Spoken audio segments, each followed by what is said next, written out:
Uma síndica invadia meu apartamento enquanto eu estava fora, e as câmeras secretas que instalei revelaram um esquema chocante. Documentos importantes desapareciam, objetos mudavam de lugar e minha privacidade era brutalmente violada. Uma conspiração imobiliária, segredos do meu falecido marido e uma rede de mentiras vieram à tona. Uma história sobre coragem, verdade e justiça que vai fazer você questionar quem realmente controla o lugar que você chama de lar. Deixe seu like, inscreva-se e comente. Você já se sentiu inseguro em sua própria casa? Você acha que sua casa é seu castelo? Que engano, minha querida. Eu também pensava assim até descobrir que meu apartamento tinha virado uma espécie de parque de diversões para a síndica do meu condomínio. Pois é, aquela mesma que sorri nos corredores, distribui avisos sobre barulho após as 10 e reclama do seu varal de roupas na janela. A minha estava fazendo uma festa particular dentro do meu apartamento e você nem imagina o que eu descobri. Sempre fui organizada, dessas que sabe exatamente onde cada coisa está. Não é à toa que depois de quase 40 anos ensinando para crianças barulhentas, organização virou quase uma religião para mim. Meu falecido Antônio sempre brincava que eu tinha GPS interno para cada objeto da casa. Clarice, você deveria trabalhar para a polícia encontrando coisas perdidas, ele dizia rindo. E era verdade. Até que as coisas começaram a sumir ou aparecer em lugares diferentes. No começo, pensei que era coisa da idade. Afinal, depois dos 60, todo mundo começa a duvidar da própria memória, não é mesmo? Vocês sabem como é. Primeiro foi um porta-retratos que eu tinha certeza ter deixado na estante da sala, mas apareceu na mesinha de canto. Depois uma caixinha de joias que minha mãe me deu. Não uma qualquer, mas aquela especial de madeira entalhada que ela trouxe de Minas há décadas. Sumiu por 3 dias e depois reapareceu, mas em outra gaveta. Estou ficando maluca, pensei. Até perguntei para minha filha, a Mariana, se ela não tinha vindo em casa e mexido nas coisas. Claro que ela olhou para mim como se eu tivesse 2 cabeças. Mãe, eu moro em outra cidade. Como eu mexeria nas suas coisas? Mas a gota d'água foi quando o relógio de bolso do Antônio, aquele que era do pai dele e do pai dele, sumiu completamente. Eu revirei este apartamento como se estivesse procurando ouro. E nada. Foi quando percebi que algo muito estranho estava acontecendo. A essa altura, eu já morava no edifício das Acácias havia 20 anos. Conhecia cada canto, cada barulho, cada vizinho. Ou pelo menos achava que conhecia. Sabem aquela sensação de que tem alguém dentro da sua casa quando você não está? Pois é. E não era paranoia de velha, não. Era real. A velha professora aqui resolveu fazer um teste. Antes de sair para minha aula de hidroginástica, que aliás é a única coisa que mantém minhas juntas funcionando, marquei discretamente a posição de vários objetos com um fio de cabelo. Sim, um fio de cabelo. Coloquei estrategicamente entre portas de armários, gavetas e até na porta da geladeira. Se alguém abrisse, o fio cairia. Quando voltei 3 horas depois, adivinha? Metade dos fios não estava mais lá.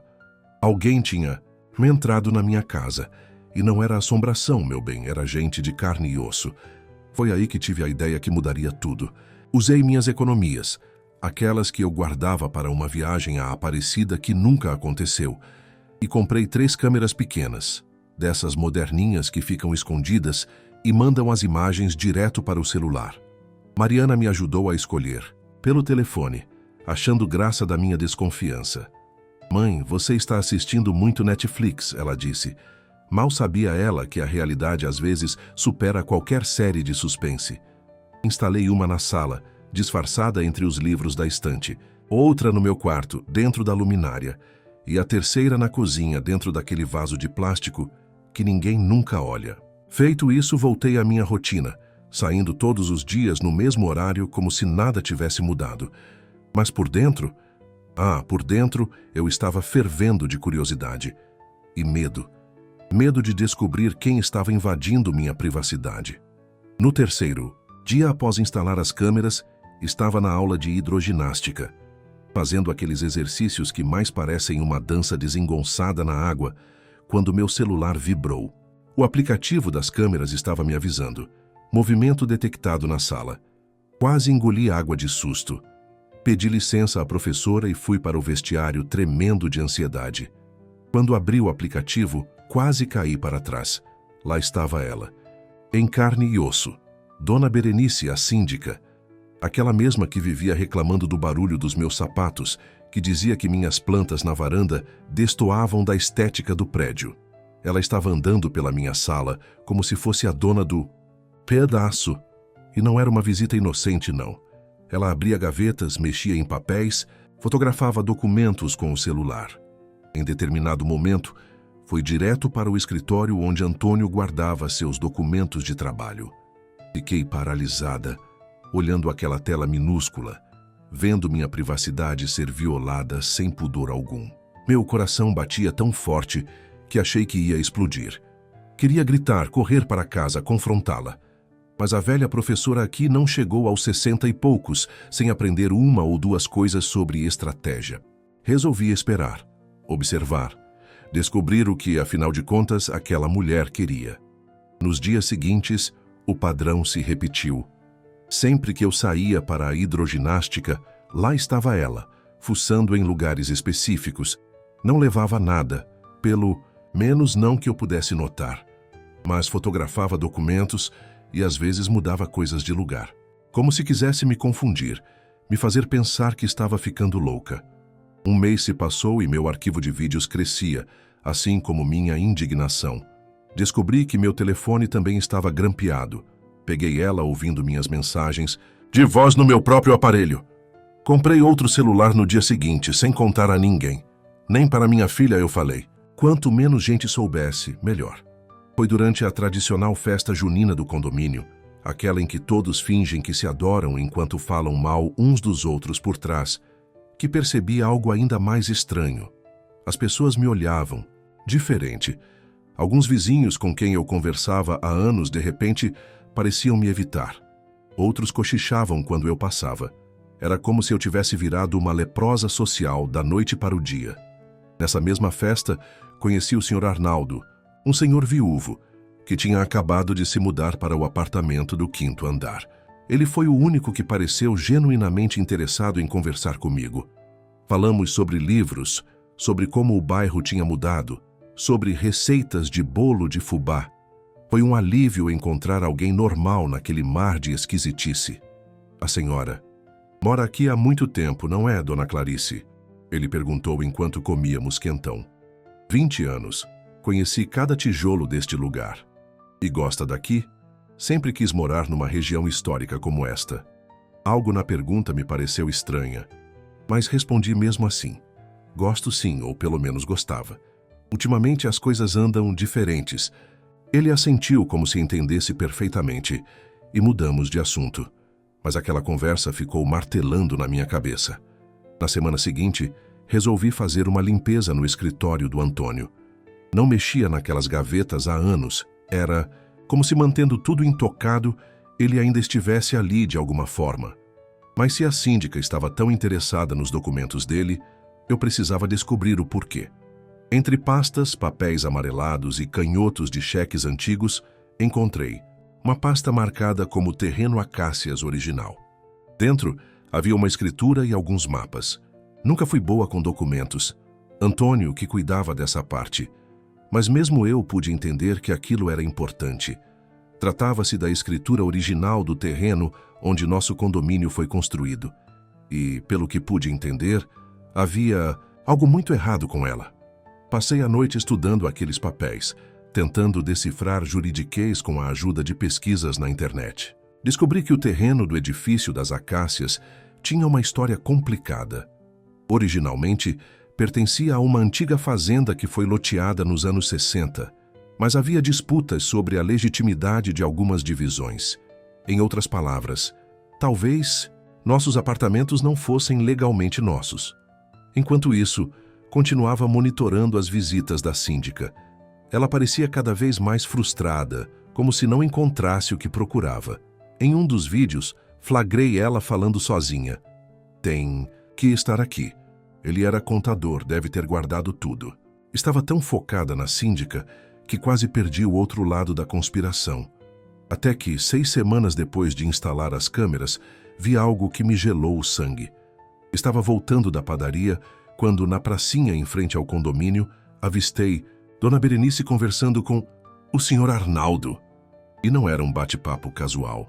Estavam discutindo algo acaloradamente, com mapas abertos sobre um banco. Me escondi atrás de uma árvore, ridículo para uma senhora da minha idade, eu sei, mas necessário, e tentei ouvir. Captei apenas fragmentos. Ela deve ter em algum lugar. Prazo está acabando. Reunião do conselho na quinta. Senti como se o chão tivesse aberto sob meus pés. Meu único aliado no condomínio estava mancomunado com a síndica. Agora eu estava realmente sozinha. Naquela noite, resolvi pesquisar mais sobre o bairro, sobre projetos imobiliários, sobre qualquer coisa que pudesse me dar pistas. Foi quando encontrei uma notícia pequena, quase escondida no site da prefeitura. Conselho de Urbanismo discute revitalização da Zona Histórica Central. Na foto que acompanhava a matéria, reconheci imediatamente o vereador Ronaldo Meirelles, e ao lado dele, sorrindo discretamente, estava uma mulher que eu conhecia muito bem, a prima da síndica Berenice.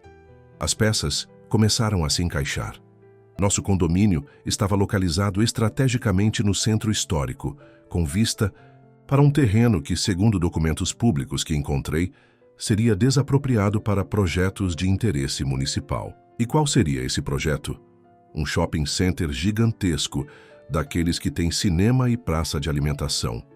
A assembleia anual do condomínio estava chegando e Dona Berenice anunciou que haveria uma pauta especial de extrema importância. Quando o grande dia chegou, o salão de festas estava lotado. Algo inédito, já que normalmente as pessoas evitavam essas reuniões como o diabo foge da cruz. Queridos condôminos, ela começou com aquele sorriso falso que eu já conhecia. Também tenho uma notícia que exigirá a compreensão de todos. Precisaremos de um aumento significativo na taxa condominial. Burburinho geral. Reclamações, exatamente como ela esperava. Infelizmente, descobrimos problemas estruturais sérios no prédio. Ela continuou, apontando para um laudo técnico cheio de termos incompreensíveis e fotos de rachaduras. Para garantir nossa segurança, precisamos iniciar obras urgentes. Foi quando percebi o jogo, assustá-los com problemas estruturais, aumentar absurdamente o condomínio, forçar os moradores, muitos idosos com renda fixa como eu, a vender seus apartamentos por preços baixos. E quem compraria? Provavelmente uma construtora ligada ao tal vereador, primo dela, que derrubaria tudo para dar lugar ao shopping. Enquanto todos discutiam o aumento, pedi a palavra. O silêncio caiu na sala quando me levantei. Talvez esperassem que a velha maluca, sim, eu sabia que era assim que alguns já me chamavam, fosse fazer algum comentário sem sentido. Dona Berenice, comecei, sentindo meu coração bater forte. Eu gostaria de entender melhor esses orçamentos. 40 mil reais para trocar algumas vigas me parece excessivo. Ela deu um sorriso condescendente. Dona Clarice, esses são valores de mercado. A senhora entende de construção civil agora? Não, respondi calmamente, mas entendo de matemática. Ensinei por 40 anos, lembra? E esses números não fecham. O sorriso dela vacilou. Continuei. Além disso, acho curioso que esses problemas estruturais apareçam justamente quando há um projeto para construir um shopping center, onde hoje é o terreno baldio ao lado. O salão inteiro ficou em silêncio. Berenice empalideceu, visivelmente. Não sei do que a senhora está falando, ela disse, a voz tremendo ligeiramente. Não? Então talvez devêssemos convidar seu primo, o vereador Meirelles, para explicar. Ou melhor ainda, poderíamos discutir por que a senhora tem entrado no meu apartamento sem autorização nas últimas semanas. Foi como se uma bomba tivesse explodido. No salão. Todos começaram a falar ao mesmo tempo, olhando de mim para ela, confusos e chocados. Isso é absurdo, ela gritou. Dona Clarice obviamente está senil, tem inventado histórias há semanas. Perguntem ao porteiro. Eu nunca entrei no apartamento dela. Calmamente tirei meu celular do bolso. Tenho vídeos, disse simplesmente, de todas as vezes que você entrou, mexendo nos meus pertences, fotografando documentos, procurando a escritura original deste terreno, aquela que invalidaria várias vendas de apartamentos, incluindo o meu. Fiz uma pausa dramática e acrescentei: a mesma escritura que meu marido guardou por todos esses anos, porque, como contador, ele sabia que um dia ela seria importante. Vi o Sr. Arnaldo se movendo desconfortavelmente no fundo da sala. Olhei diretamente para ele. E também tenho fotos suas discutindo o projeto do shopping com ela. Vocês subestimaram a velha professora, não é mesmo? O caos se instalou. Alguns moradores gritavam, exigindo ver os vídeos. Outros defendiam a síndica, dizendo que eu estava inventando tudo. Dona Berenice tentou encerrar a reunião, mas era tarde demais. A semente da dúvida estava plantada. Nos dias seguintes, enfrentei retaliações. Minha correspondência começou a ser violada. O sistema de segurança do prédio falhava misteriosamente quando eu tentava entrar ou sair. Encontrei meu carro com um pneu furado.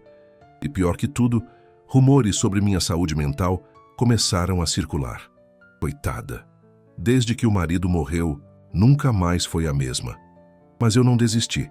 Cataloguei cada incidente, fotografei cada evidência e, mais importante, fiz cópias de todos os documentos que encontrei e os enviei para um advogado e para minha filha, Mariana. 2 semanas depois da assembleia, recebi uma ligação que mudaria tudo. Era Mariana. Mãe, você não vai acreditar, ela disse, a voz tremendo de excitação. Lembra que eu trabalho naquele escritório de arquitetura? Acabei de descobrir que temos as plantas preliminares de um shopping center. E adivinha onde ele seria? Construído? Exatamente onde fica o edifício das acácias.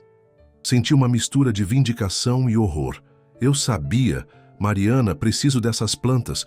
Pode me enviar? Melhor que isso, mãe. Estou indo aí. Chego amanhã. Com Mariana ao meu lado. Minhas investigações ganharam novo fôlego. Como arquiteta, ela entendia de plantas, projetos e, mais importante, sabia como desmascarar um laudo técnico fraudulento. Juntas analisamos o documento que Dona Berenice havia apresentado. Isso é uma fraude descarada, mãe, Mariana disse após estudar o laudo. Essas fotos nem são do nosso prédio. Olha o padrão de piso, é completamente diferente. E essa assinatura? O engenheiro nem existe no sistema do CREA. Foi como encontrar ouro. Mas ainda faltava entender por que a síndica estava tão obcecada com os documentos do Antônio. Foi quando me lembrei de um detalhe. Antônio havia trabalhado para a construtora que ergueu o edifício das acácias. Como contador, ele tinha acesso a todos os registros financeiros e legais. 9 semanas após instalar as câmeras, notei um padrão nas invasões. Dona Berenice sempre entrava no meu apartamento em dias que coincidiam com reuniões do Conselho Municipal de Urbanismo. Isso não podia ser coincidência. Durante as festividades de aniversário da cidade, encontrei Solange, uma antiga colega de trabalho que agora trabalhava na Secretaria de Urbanismo. Depois de colocamos a conversa em dia, mencionei casualmente os projetos de revitalização para o bairro. Ah, Clarice, aquela confusão toda, ela disse, revirando os olhos. É um absurdo o que estão tentando fazer. Aprovar um projeto daquele porte em uma área histórica? Mas você sabe como é, quando tem político e empreiteira envolvidos, as regras mudam. E como estão as coisas agora? Alguma novidade? Perguntei, tentando parecer apenas casualmente interessada. Na verdade, o projeto está parado. Descobriram irregularidades na documentação do terreno. Parece que a área onde fica seu condomínio tem problemas na escritura original. Estão loucos atrás da versão correta. Bingo! Era exatamente isso que Berenice procurava no meu apartamento. O documento que poderia resolver, ou complicar ainda mais, a situação legal do terreno. E eu tinha esse documento. A confrontação final aconteceu de um jeito que nem eu poderia prever. 3 meses após o início da minha investigação, Dona Berenice convocou uma assembleia extraordinária. O tema? Proposta de venda coletiva do condomínio devido a problemas estruturais irreversíveis. O salão estava abarrotado. Desta vez, Berenice veio preparada. Trouxe o Sr. Arnaldo, que se apresentou como consultor imobiliário, e 3 homens de terno que foram vagamente introduzidos como investidores interessados. Queridos vizinhos. Ela começou com uma voz melíflua que me deu náuseas. Após análises mais aprofundadas, descobrimos que os problemas estruturais são ainda mais graves do que imaginávamos. A boa notícia é que temos compradores dispostos a nos oferecer um valor justo pelos apartamentos, permitindo que todos recomecem em lugares mais seguros. O pânico se espalhou.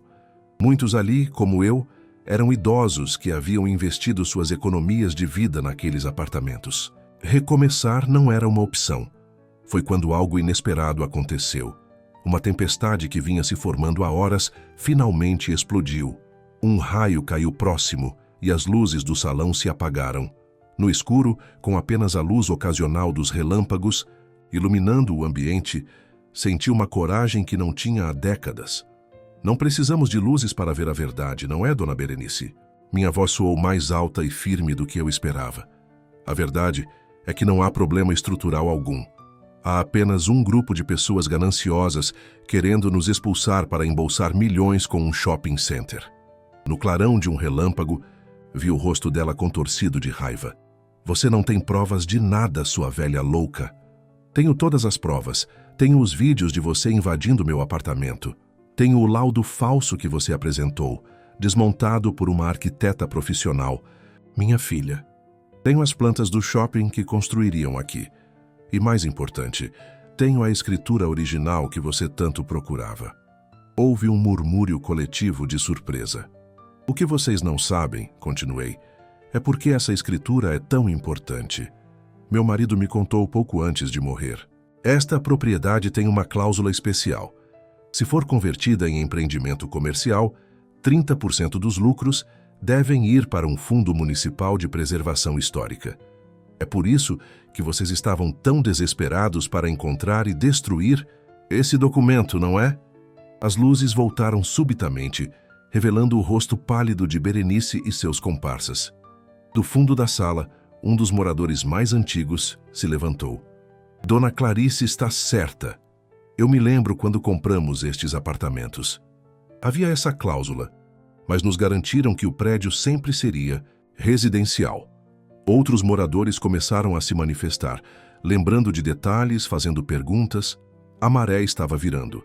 Vi quando o Sr. Arnaldo e os investidores começaram a se mover discretamente para a saída. Berenice estava sozinha agora, encurralada por perguntas e acusações. Vocês não entendem, ela tentou argumentar, a voz quase suplicante. Este bairro vai mudar, querendo vocês ou não. É progresso. Poderíamos todos lucrar com isso. Progresso? Perguntei, aproximando-me dela.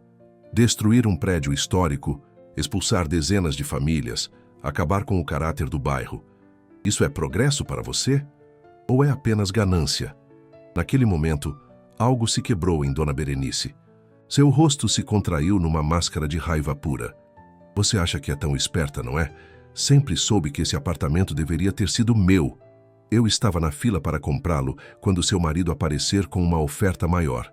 20 anos, esperando uma oportunidade de recuperá-lo, e agora você com suas malditas câmeras. A confissão chocou a todos.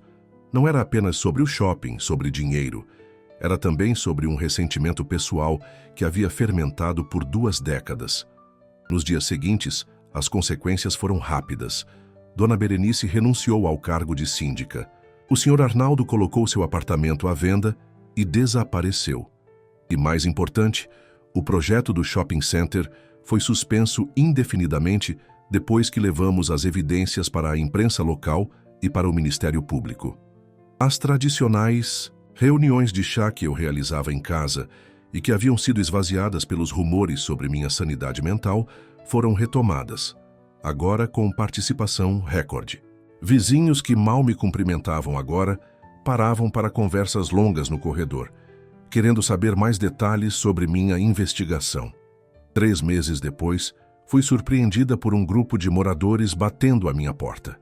Dona Clarice, disse seu Juvenal, um aposentado do 3º andar. Viemos fazer um convite. Gostaríamos que a senhora considerasse se candidatar a síndica nas próximas eleições. Fiquei sem palavras por um momento. Eu, síndica? Aos 60 e tantos anos, começando uma nova função? Pensaremos em uma administração transparente. Continuou Dona Gertrudes, uma viúva que sempre achei antipática. com prestação regular de contas, decisões coletivas, um modelo para outros condomínios. Olhei para aquelas pessoas, meus vizinhos, minha comunidade. Percebi que algo havia mudado em mim também. O medo e a desconfiança que sentia desde que comecei a notar coisas estranhas em meu apartamento haviam sido substituídos por algo diferente. Um senso renovado de propósito e pertencimento. Vou pensar com carinho, respondi, um sorriso genuíno se espalhando pelo meu rosto. E pensei mesmo. Por uma semana inteira. Refleti sobre tudo o que havia acontecido, sobre como tinha encontrado coragem que nem sabia que possuía, sobre como havia protegido não apenas minha casa, mas todo um modo de vida. No final, aceitei o convite. Não porque queria poder ou reconhecimento, mas porque entendia que a verdadeira segurança vem de uma comunidade forte e unida. E para construir isso, alguém precisava dar o primeiro passo. Hoje, quase um ano depois, nosso condomínio é outro. Implementamos um sistema de gestão transparente que se tornou referência para outros prédios do bairro. As reuniões são produtivas e bem frequentadas. Os corredores estão mais vivos, com vizinhos que realmente se conhecem e se importam uns com os outros. As câmeras que instalei ainda estão lá em meu apartamento. Não porque tenho medo, mas como um lembrete. Um lembrete de que, mesmo quando parece que o mundo todo está contra você, vale a pena lutar pelo que é seu. Um lembrete de que nunca somos velhos demais para fazer a diferença. E, principalmente, um lembrete de que, às vezes, uma senhora de cabelos grisalhos pode ser o pior pesadelo dos corruptos. Ah, e quanto àquela síndica invasora? Soube que está respondendo a processos por invasão de propriedade, falsificação de documentos e formação de quadrilha. Parece que, afinal de contas, nem todo mundo pode entrar na casa dos outros sem ser convidado. E essa, minhas queridas, é a história de como descobri que minha casa realmente é meu castelo, mas apenas porque tive coragem de lutar por ele. E você? Já verificou se tem alguém mexendo no seu reino enquanto você não está olhando?